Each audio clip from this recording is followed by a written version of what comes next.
Katanya kita jahat sama mereka. Bahkan sampai fitnah gue segala. Katanya gue dorong dia ke pagar lah. Padahal mah mana ada gue begitu. Kita semua udah capek banget sama ini semua. Ayah juga udah mulai muak. Sampai akhirnya beliau minta bantuan polisi buat bantu nenangin ini semua. Singkat cerita, karena mereka nggak mau kasus ini malah jadi kasus pidana, mengingat ayah gue jatuhnya udah ditipu soal penjualan mobil itu, kontrak pun akhirnya dibuat yang berisi perjanjian buat mereka, terutama Maimunah, untuk berhenti ngirimin ancaman-ancaman untuk ngabisin gue, beserta penyebaran kebencian di sosmed. Abang gue juga coba konfirmasi soal ucapan Maimunah yang bilang kalau dia nggak sudi mau ngenalin anaknya ke keluarga kita. Itu masih berlaku apa enggak?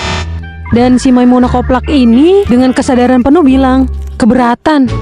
Jadi ya udah, suka-suka lo aja dah, pada mau gimana kek. Setelah itu si Maimunah ini belum berhenti ternyata guys. Dia masih suka bikin postingan yang berisi kebencian.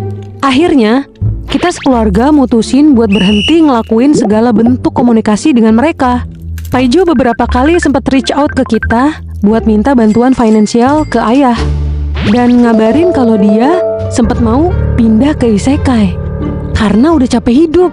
Tapi kita milih buat nggak pernah nanggepin lagi satupun omongan dia. Dan sekarang hidup kita sekeluarga lebih damai dan tentram. Sebagai bahan pelajaran buat orang tua dimanapun, dengan nikahin anak kalian bukan berarti akan mengubah pribadian anak tersebut jadi lebih bertanggung jawab. Tapi justru sebaliknya, anaknya harus udah bisa bertanggung jawab dulu, baru diizinin nikah. Nah, buat orang-orang yang kayak abang gue dan Maimunah ini, ke laut aja deh lu pada. Bisanya nyusahin doang sialan. Cepet-cepet tobat dah lu kata gue mah. Ya, begitulah cerita gue yang paling membekas sepanjang hidup gue guys.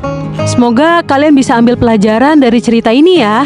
Menurut kalian, kalau ada anggota keluarga yang beban kayak gitu, baiknya diapain guys? Tulis di kolom komen ya. Sampai ketemu di cerita GPC lainnya.